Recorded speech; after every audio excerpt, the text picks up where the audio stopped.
কিয়ামতের দিন হায় হায়, আমি তো বলি, জানি না বুঝবেন কি বুঝবেন না, আমি বলি এই উম্মতকে দুনিয়াতে পাঠানেরই কথা ছিল না। কি অনেক কিছু মিলাইলে দেখা যায় আমাদেরকে পাঠানেরই মনে হয় কথা ছিল না। নাহলে এত ছোট জীবন দিবেন কেন? 60-70 বছর, কত কাউকে তো হাজারও দিলেন, ঠিক না? আমাদেরকে 60-70 বছর দিয়ে কেন পাঠাইলেন?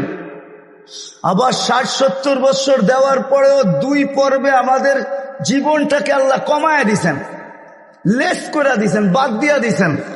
প্রথম 15 বছর হিসাবে আসবে না, যতক্ষণ পর্যন্ত বালেগ না হয়, কলম তার বিরুদ্ধে যায় না, পক্ষে চলতে পারে, বিরুদ্ধে চলবে না, রুফিয়াল কালাম।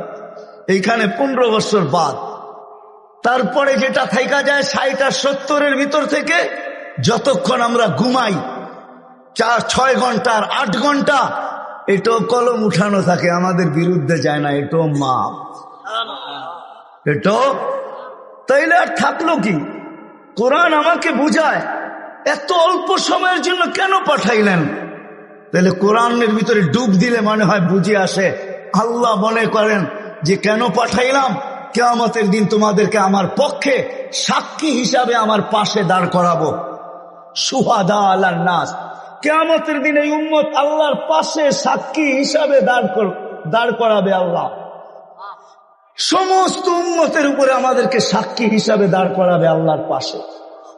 ইনশাআল্লাহ এই উম্মত কিয়ামতের মাঠে দাঁড়াবে না, সেই উম্মত স্টেজে দাঁড়াবে, স্টেজে আল্লাহর পাশে স্টেজ লাগানো হবে, ওই স্টেজে এই উম্মত দাঁড়াবে। কেননা আসামি আর সাক্ষী এক জায়গায় দাঁড়ায় নাকি?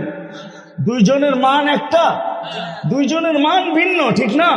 আমরা পাশে, না কোরআন বলতেছে শুহাদা আলান নাস ওয়া ইয়াকুনুর রাসূলু শাহীদান আলাইকুম ওয়া তাকুনু শুহাদা আলান নাস। আমরা সাক্ষী। আল্লাহ বলে কম সময় দিয়া কেন পাঠাইলাম জানো? কিয়ামতের দিন কেউ প্রশ্ন করতে পারে যে এরা যে সাক্ষী হিসাবে দাঁড়াইলো, এরা তো দুনিয়াই দেখে নাই, তাইলে আবার সাক্ষী হবে তো হবে কি কইরা? ওই দিন যেন আমি বলতে পারি এদের পা উঠায়া দেখো, এরা এখনো দুনিয়ার মাটি লাগানো আছে, যদিও কম সময়ের জন্য। মনে হয় আমাদেরকে দুনিয়া পালানোর জন্য আল্লাহ পাঠাইছেন। অনেক সময় বলে না, আরে আপনার টাইম নাই, তাতে কি আসে যায়, আমার বাড়িটা পাড়ায় চলে যায়। আল্লাহ মনে হয় এই জন্য পাঠাইছেন যেন আমরা দুনিয়াটা পাড়ায় চলে যাই। অল্প সময় দিয়ে আল্লাহ পাঠাইছেন, বেশি সময় আমাদেরকে দেন নাই, শুধু নবীজির কারণে। এই জন্যই তো আমি বলি, জানি না ওলামা একমত হবে কি হবে না, এই উম্মত দুনিয়ায় আসারই ছিল না। এই উম্মতকে আল্লাহ বাছাই কইরা, প্রথম তো এই উম্মতকে 3 বার আল্লাহ কুদরতি হাত লাগাইছেন এই উম্মতের উপরে। জন্ম লগ্নে একবার খলাকতু বিয়াদিয়া, দ্বিতীয়বার কুদরতি হাত লাগাইছেন হুয়াজতাবাকুম, বাছাই লগ্নে দ্বিতীয়বার আমাদেরকে আল্লাহ বাছাই করছেন। বাছাই সমগ্র মানব জাতির ভিতর থেকে আমাকে উঠাইতে উঠাইতে কত কুঠি উঠানের পরে মনে হয় আমি আল্লাহর কুদরতি হাতে আসছি, আর আল্লাহ বলছেন যা তোকে উম্মতে মুহাম্মদী বানাই দাও। বাছাই পড়বে, তৃতীয় আল্লাহর কুদরতি হাত লাগছে আমাদের উপরে। আল্লাহ আমাদের উপরে চিহ্ন লাগায় দিছেন। চিহ্ন, চিহ্ন বোঝেন, যেন কিয়ামতের দিন হারায় না যায়। আল্লাহ সাহাবা জিজ্ঞাসা করছে, ইয়া রাসূলুল্লাহ, সমগ্র মানব গোষ্ঠী উঠবে, আপনি আমাদেরকে খুঁজে পাবেন কি কইরা?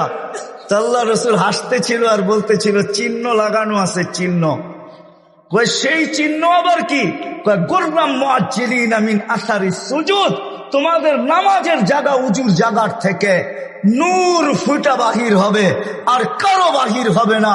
আমি নূর দেইকা চিহ্ন, তোমরা আমার, আমি ডাইকা ডাইকা কাছে নি। চিহ্ন লাগায় দিছেন কুদরতি হাত দিয়া, স্টিকার লাগায় দিছেন কুদরতি হাত দিয়া। স্টিকার চিনেন? কোম্পানির লেবেল আছে, এই যে লেবেল লাগায় দিছে কোম্পানি। আল্লাহ আমাদের উপরে লেবেল লাগায় দিছেন কুদরতি হাত দিয়া। কুনতুম খায়রা উম্মা, এটা লেবেল, এটা স্টিকার, লেবেল লাগায় দিছেন তোমরা খায়রে উম্মা। আফসোস, কোত্থেকে যেমনি আমি হারায় কত দূর চলে গেছি। প্রথম স্বাধীনতা দিছেন আল্লাহ শিক্ষাগত, দ্বিতীয় স্বাধীনতা দিয়েছেন আল্লাহ পেশাগত, তৃতীয় স্বাধীনতা আল্লাহ দিয়েছেন মত আদর্শগত। স্বাধীনতা যদি না দিতেন সব আল্লাহর, আর আপনি টক শোতে বসে বলবেন আল্লাহর বিরুদ্ধে, আর আপনি চিৎকার দিয়ে বলবেন গড ইজ নাথিং। না, অস্তিত্ব কে দিছে? বাক স্বাধীনতা, যেটা মত আদর্শের স্বাধীনতা দিছে আল্লাহ, এই জন্য কিচ্ছু বলে না, শুধু অপেক্ষা করেন, অপেক্ষা। কোরআনও বলে ফান্তাযিরু ইন্নী মাআকুম মিনাল মুনতাযিরিন, আমি অপেক্ষা করতেছি, তোমরা অপেক্ষায় থাকো। আল্লাহ কিসের অপেক্ষা? ইদা জা আজালু, সীমারেখা আসতে দেরি, আখাযনাহু বাগতাতান, তোমাকে আমি ছো মাইরা উঠাইতে দেরি করব না। লা তুসআলুনা আনিন নাঈম, তারপরে তোমাকে একটা একটা জিজ্ঞাসা করব, তারপরে দেখি তুমি যাও কোথায়, কোথায় যাবে তুমি। সত্য এটাই, মত আদর্শের স্বাধীনতা, যেটাকে বলে কি বলে, মত আদর্শের স্বাধীনতা আল্লাহ দিয়েছেন, আদর্শগত স্বাধীনতা। নাইলে নাস্তিক হওয়ার কোন প্রশ্ন ছিল না। অস্তিত্ব দিবে আল্লাহ, আপনি বলবেন আল্লাহর বিরুদ্ধে, এটা পসিবল ছিল না, ইম্পসিবল। আল্লাহ দেখায় দিয়েছেন 2020-এ, দেখায় নাই? কি দেখাইছে? হ্যাঁ, সারা দুনিয়া, যেই দুনিয়া নিজেকে এত শিক্ষিত মনে করে, এত আপডেট মনে করে, এত এডুকেটেড মনে করে, এত উন্নত মনে করে, এত আধুনিক মনে করে, ওই পুরা দুনিয়াকে আল্লাহ লকডাউন লাগাই দিছে। আপনি বলেন আপনাকে মাস্ক পড়ায় নাই, আল্লাহ দুনিয়ারে মাস্ক পড়ায় দিছে, দুনিয়াকে। আপনাকে আমাকে পড়ায় নাই, দুনিয়াকে মাস্ক পড়ায় দিছে। আল্লাহ বলে আমি আল্লাহ, ইচ্ছা করলে যা খুশি তা করতে পারি।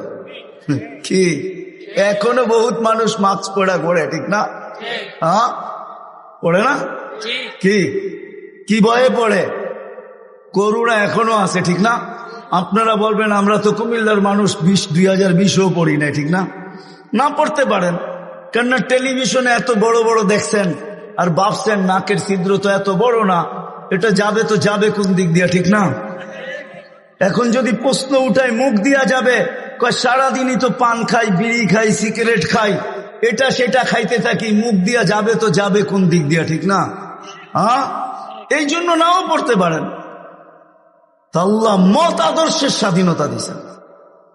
চতুর্থ স্বাধীনতা দিচ্ছেন সোসাইটিগত, সমর্থ থাকলে দুনিয়ার যেই কোথাও বাস করতে পারেন।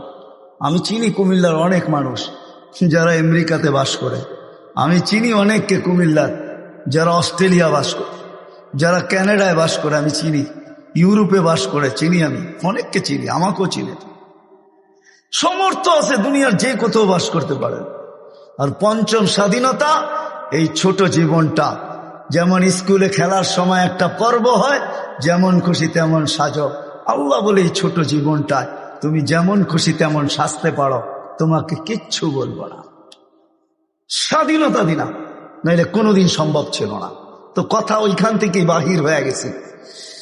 যতক্ষণ পর্যন্ত আল্লাহ আল্লাহ রসুলের কাছে আকর্ষণের পাত্র না হব, আর আকর্ষণের পাত্র হব আমলের দ্বারা। কিসের দ্বারা?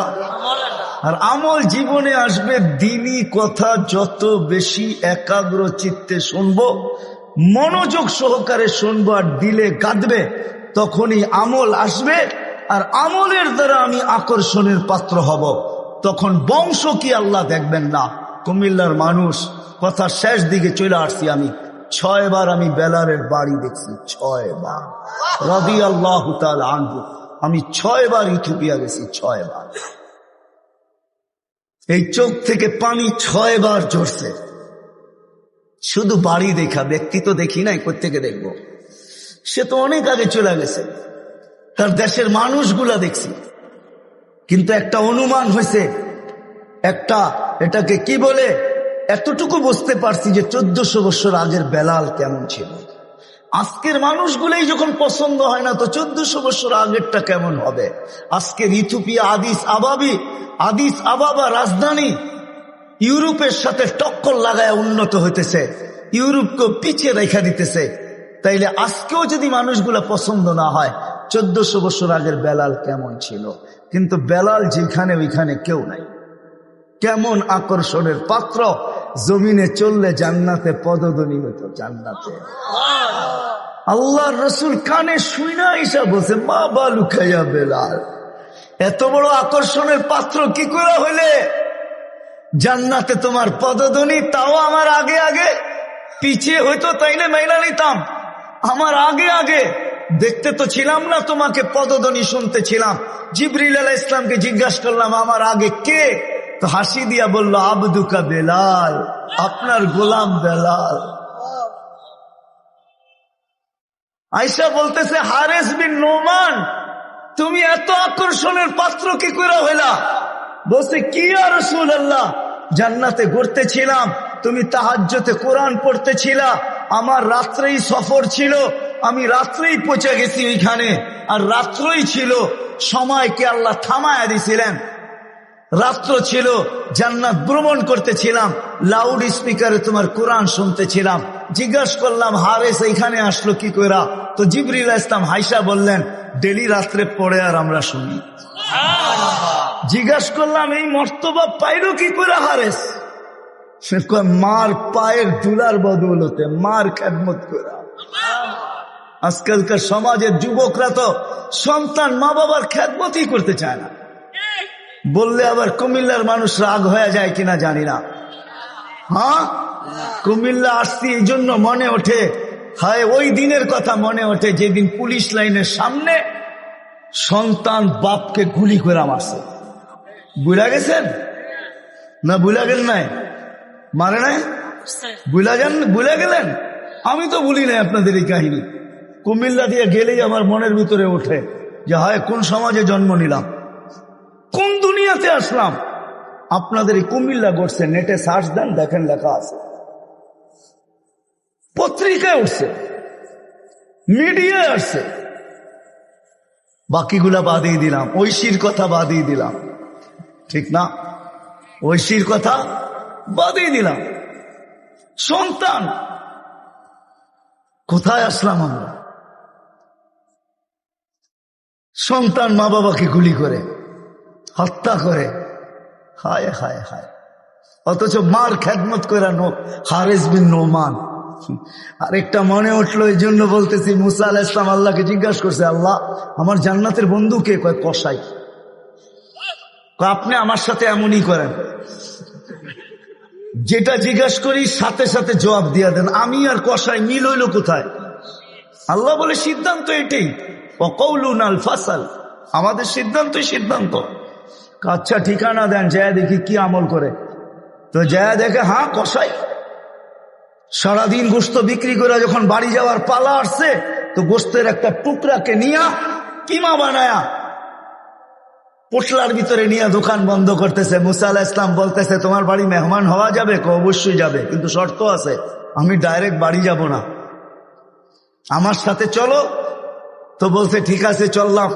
যায় ঢুকছে এক ঝুপড়ির ভিতরে, খুব পরিপাটি সুন্দর, কিচেনে যায় ঢুকা রুটি বানাইছে, তরকারি পাক করছে, রুটিকে চুবাইছে তরকারির ভিতরে, তারপরে এক খুনখুনে বৃদ্ধাকে বুকে টেক লাগায় বসাইছে, পিঠ লাগায় বসাইছে, পিঠ বুকের সাথে লাগায় বসায় নেওয়ালা বানায় বানায় খাওয়াইতেছিল। মুসা আলাইহিস সালাম দেখতেছেন, কেননা ওনার অভিজ্ঞতা ছিল খিজির আলাইহিস সালামের সাথে বেশি প্রশ্ন করা, 3 প্রশ্নেই ওয়াকআউট। আল্লাহর রাসূল বলছে, লাউ সাবারা মুসা লা আলিমনা কাসীরাম মিনাল খাইর। মুসা আলাইহিস সালাম যদি আরেকটু ধৈর্য ধরতেন, তাহলে আমরা আরো তথ্য জানতে পারতাম।